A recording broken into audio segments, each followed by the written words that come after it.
Hey guys, welcome to my channel. Today I'm going to be doing a video about car stuff. So I'm doing this video because I do get a lot of specific questions about what cars are appropriate for Yellowknife, or if you should drive here, if you should take a plane, or things like that. And we just bought a new car and it's amazing. And we had a really positive experience in the end with buying a car. And so I want to share some of that. We also had a very unpleasant experience looking for a car for months and months and months.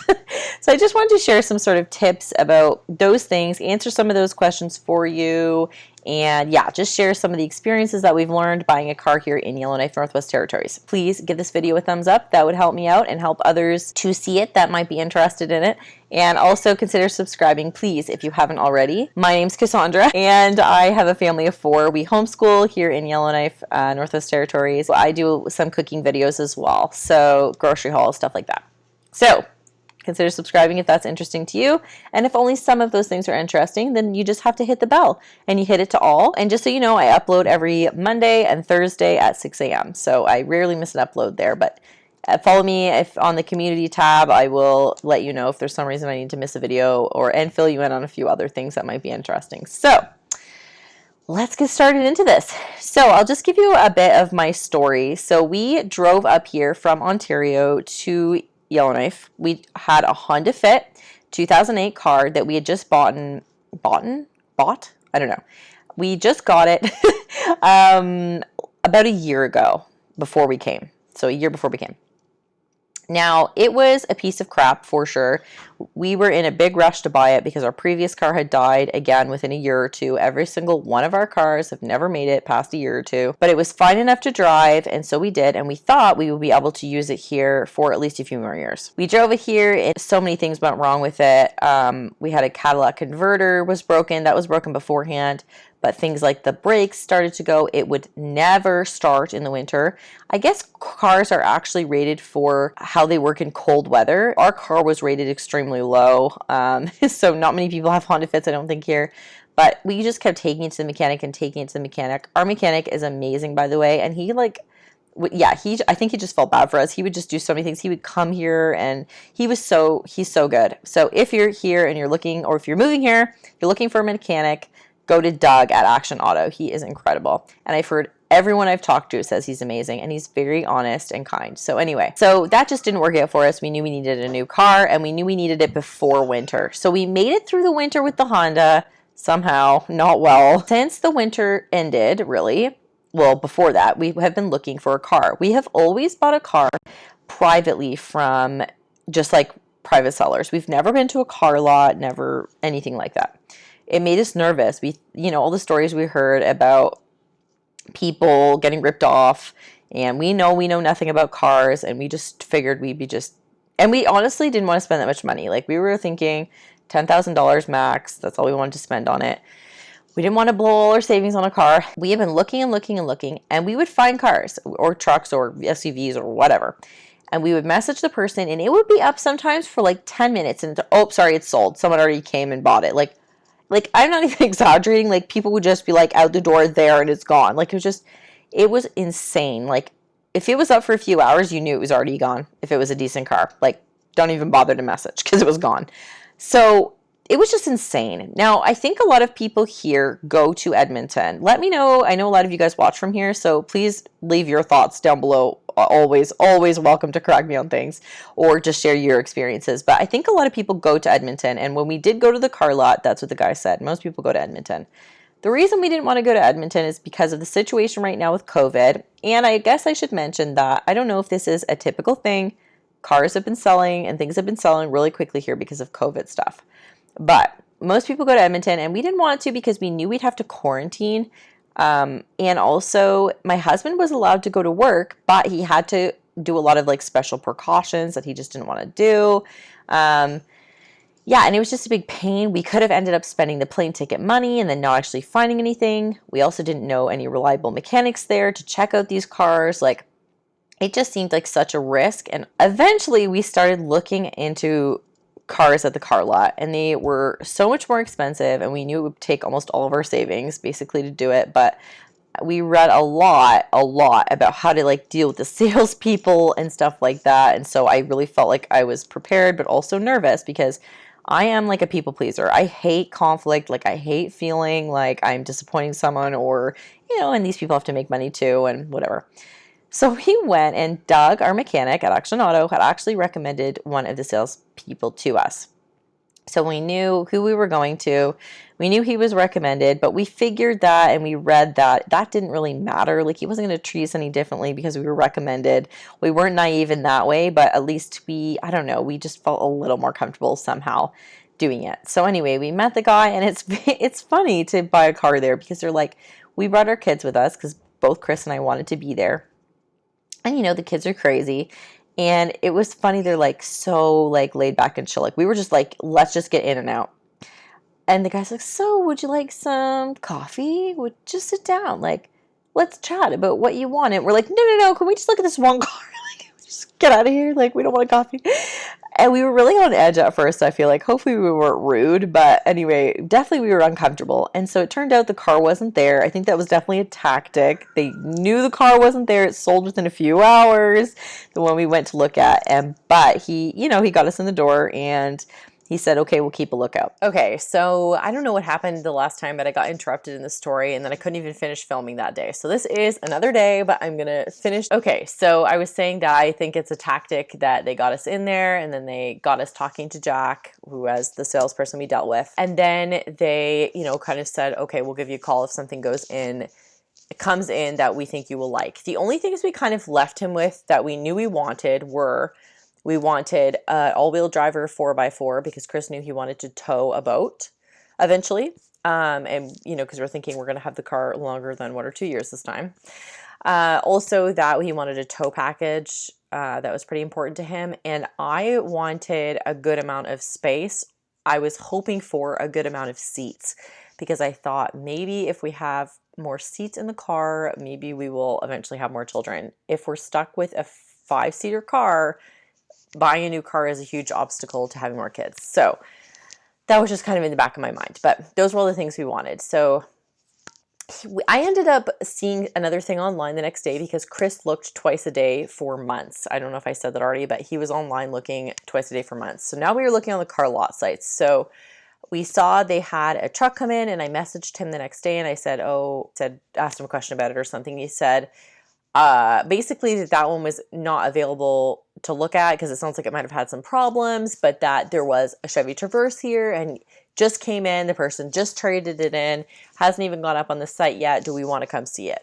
And at this point, I feel like he could have said, there's anything there, and we would have been that like mildly even kind of met our specifications, and we would have been like, yeah, we'll come in because we were just so sick of it at this point, looking for a darn car. So we went in. I mean, this car is definitely a little more, I'm going to tilt you a little bit here. It's definitely a little more excessive. Like we definitely don't need an 8-seater car. We definitely didn't need it to be as new or as luxurious or whatever as it was. And he, the guy was telling us about all the features and I was just kind of like, whatever, how much is it? And, let's get this done.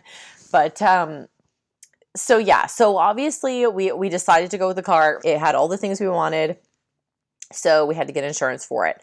Now this part, I don't know if we had a bit of trouble after this. It took us more than a few weeks to get this car. It could have taken longer, and I'll tell you some things I kind of did to make it a shorter process. But I don't know if this is because of COVID, but I know part of it is probably COVID, and part of it is also because we came from another province. Let's back up a little bit. So we had to barter with the guy. This was the part that I was so scared of. So Chris just came out. We talked about it beforehand, and Chris just came out and was like, how about this price? And the guy was like, okay, I'll be right back. And we knew this was a tactic, like to go talk to their manager or whatever. Meanwhile, they're not even really talking about it.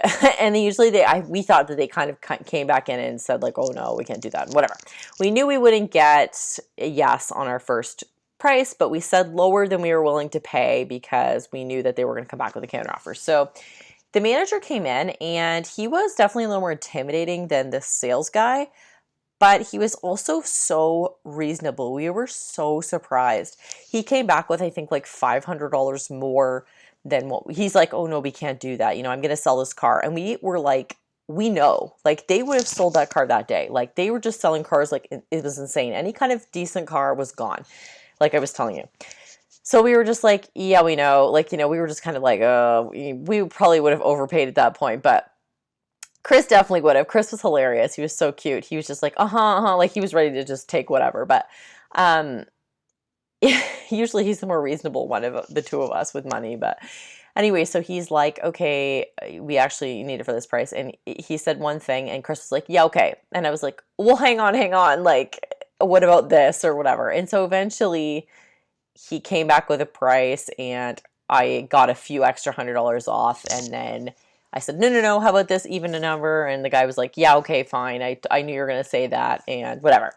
And so I was so shocked. Like, they were totally reasonable, in my opinion. And he didn't need to give me that extra $100 off, a couple $100 off. I think it was like $300, but he did. Like, he knew we would have bought it anyway, but he did anyway, just to be nice. And not only that, but they tell you like, okay, they basically like, they don't certify it, but they do all the work that they would have done if they were going to put it up for sale, that would have certified it for like to insure it. And I'm sure that's why they do it, in case we decide to insure it. They don't actually talk to you about the insurance part until you're like paying for the car, but I'm sure that's why they do it. But they do a whole bunch of repairs. I think it's like $5,000 worth of repairs that they say that they're doing. I mean, I'm sure when you go to take it to your mechanic that it would be cheaper, but you know, they give you this amount that they're doing, and they, you know, we go in for that in a couple weeks. But because the car was drivable, it's just like upkeep stuff, like changing the oil and changing this part and whatever. I don't know. I'm not going to pretend to know about cars and tell you about all the things they're doing, but anyway, so that went really smoothly, and then we just had to get insurance so that we could, you know, pay for the car and all that stuff and have it on our name and take it away. So the first obstacle in getting the insurance was we needed this thing called a letter of experience from our province, like our last insurance company, which was Ontario. Now, part of the thing about living in Yellowknife and trying to find an insurance broker, first of all, there are 3 insurance brokers here that you can use. There is the Hub, I'm just looking here, Northlands, and Cooperators, okay? Northlands told me that they weren't taking customers for a few more months until September, so they were automatically out. So it was the Hub and Cooperators.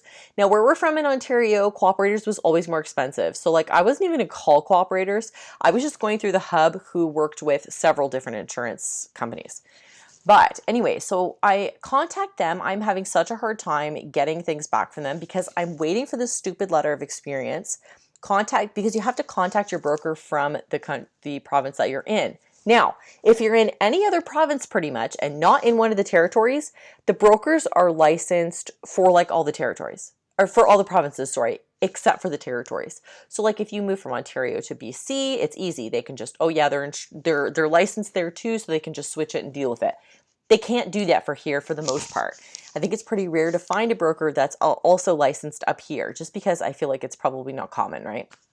They wouldn't use that as much. They have to pay for that probably, whatever it might be.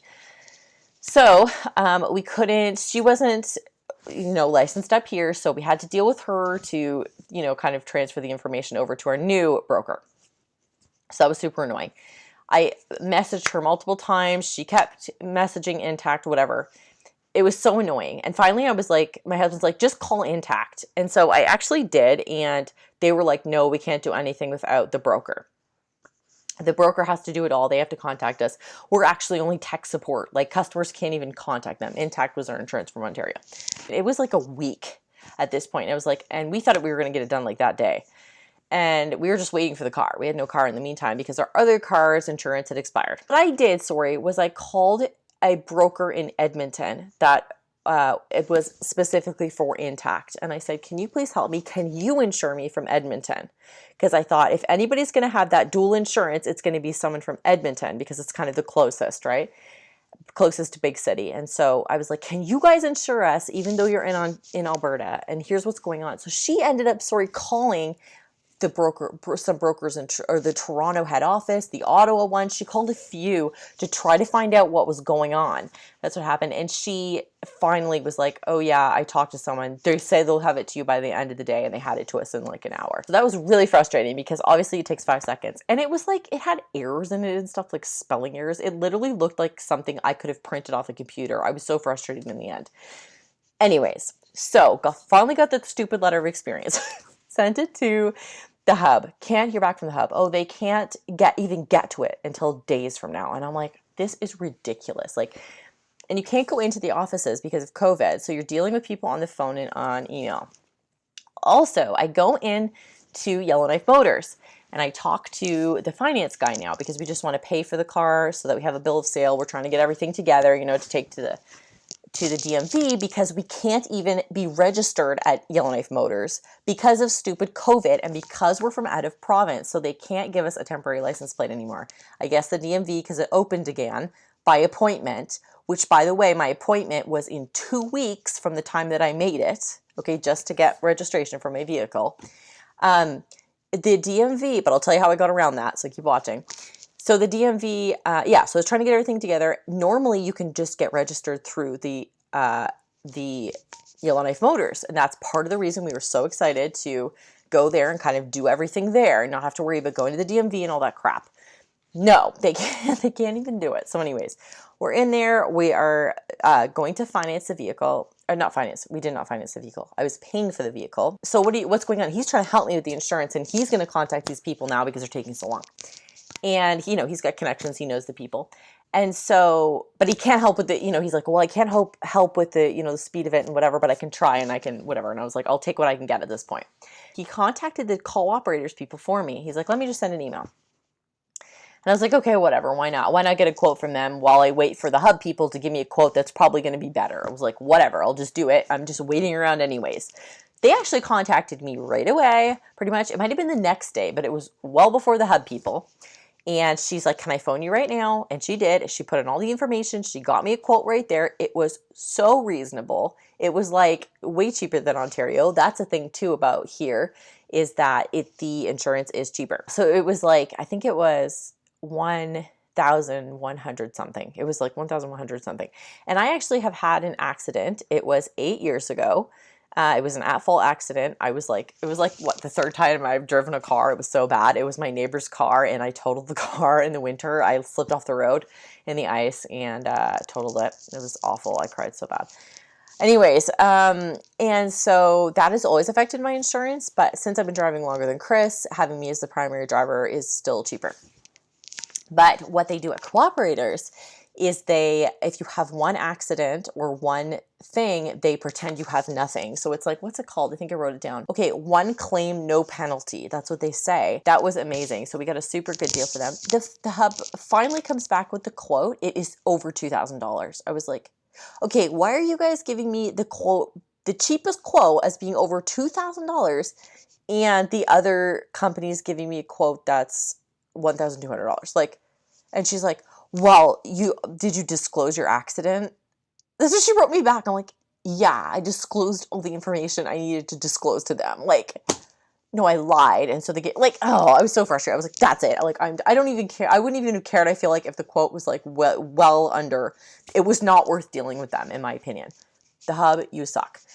Cooperators, go with Cooperators. So anyway, so just a world of a different experience with Cooperators. I felt like that girl actually wanted my business. Okay, so you also needed a driver's abstract, which you have to pay for online. My next obstacle, another thing about buying from a dealership, sorry, this video is kind of all over the place, but I'm just trying to tell you things when I remember, but it's 5% sales tax you have to pay, and you don't have to pay that if you're going privately. Anyway, so the next problem was my DMV appointment, because it was 2 weeks away, and the guy I contacted, and the dealership was calling me like, okay, are you going to come pick up your car? Like, are you registered yet? You know, what's going on?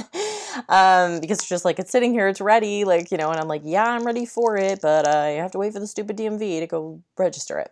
What I ended up doing is I tried to get another appointment. They wouldn't give me another appointment. In fact, when I emailed about the appointment, it took them days to get back to me with an appointment time.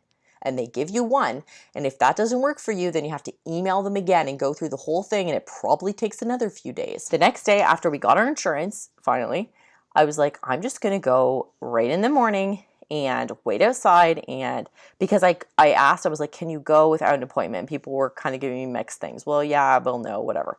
So I was like, I'm just gonna go right in the morning and be like, I'm getting an appointment that day. So I go, and the guy, I'm like, this is what I need to do. And the guy's like, sorry, you need an appointment. And I was like, no, I'm happy you wait here. I will wait here all day. I said, you know, if someone doesn't show up there for their appointment or something, I want this done today. I will wait outside here, because you couldn't even wait inside. You had to wait outside the dumb building. And I was actually really inappropriately dressed, as in I was wearing shorts and it was freezing. I thought I was waiting inside and I thought I was going to be hot. So it was really bad, but I was like, I'm staying here. I also took a cab there because, again, I didn't have my car and it's too far to walk. And so I was just so frustrated. I was like, no, like, I was really nice, but I was like, no, I'll wait here. I'll be waiting here all day. And he's like, fine. We can't do your license. We can't change your license, but we will register your car. Come back in an hour. So I was sitting outside and I was freezing. And so I was like asking there was like the security guard and there was some other, they switched people. Oh, this was so interesting. So they switched people that come out and talk to the people that don't have appointments. And that girl didn't let a single person in after me. She's like, no, you need an appointment. No, you need an appointment. No, like no buts, no ifs, ands, or buts. So I was like, this is totally like, I just thought it was such a miracle. I felt so blessed because I was like, this is totally ironic that I happened to get the one guy that let me have an appointment today, because this girl clearly would have not let me have an appointment today. So it was actually really smooth after that. And I went and picked up the car in an hour and it was fantastic. And can I just say, like, so much that I loved our sales guy. Like, he was so funny and nice and wonderful. And every time I text him about annoying things that he knew nothing about and was someone else's whatever, he was still so helpful. His name is Jack at Yellowknife Motors, in case you guys are ever going there and need to buy a car. He was wonderful. So I just want to make sure I didn't miss anything. So 2 things. So one is, obviously, you don't need to switch your license if you have a license from another province before you can register your vehicle, but you obviously do need to switch it eventually. But you're actually supposed to switch it within 30 days or something, I think, but they kind of seem pretty lax on that. Especially right now because of COVID. Like, there's nothing you can do about half this crap. Like, it's ridiculous. So, and then I know a lot of people had questions for me about if you need a truck or what kind of vehicle you actually need to drive here. And I just want to reiterate this. I know I've talked about this in previous videos, but, you know, just in case you're new or didn't catch it, it's you don't need a truck. A lot of people do drive trucks here and 4x4s. There's not a lot of cars, and I think that's only because the lots mostly sell those things. They don't really sell cars. They just sell trucks and SUVs. But you don't need it to drive here. Like, the roads are good and you don't need it. The only reason we wanted that is just because we knew we were going to be towing things. Actually, we think that next year will probably be like the best time to buy used boats and trailers and whatever, because people will have bought it, have buyer's remorse, and be selling those things because they're going to realize they have no time for it next year when they can start, hopefully, when things, did you hear my neck crack? Ugh. Hopefully when things get back to normal. I guess probably saw my thumbnail. I'm pretty sure I'll make it my thumbnail is the polar bear license plate, but that is super cute. And we only have license plates on the back here. That's another interesting thing. In Ontario, we have to have a license plate for the front and the back of the car, but here it's only the back, and it is that cute little polar bear. I think that's pretty unique and cool, so we were pretty excited to get that, and the kids love it. That's it for this video. Thank you guys so much for watching. Hopefully you got something useful out of this. I really enjoy these kind of sit down, talk to you videos. Yeah, I really like just chatting with you guys. So if you like chatting with me, then please don't forget to subscribe and ring that bell to all so that you can be notified of all my videos and choose what you want to watch. Leave your questions down below too. If you have any questions, I'd be happy to answer them. I try my best. I actually prefer when you leave them down below. When you guys email me, sometimes it gets lost. Like, I have quite a few emails that I have not responded to because I just get busy. And if you have 100 questions, I have to find the time to sit down and do it. And it's way easier if you comment on my video, especially because it might help other people too if they have the same question, because I do get a lot of the same questions that you guys email me when I could just be answering them down below. But I'll see you guys in the next video.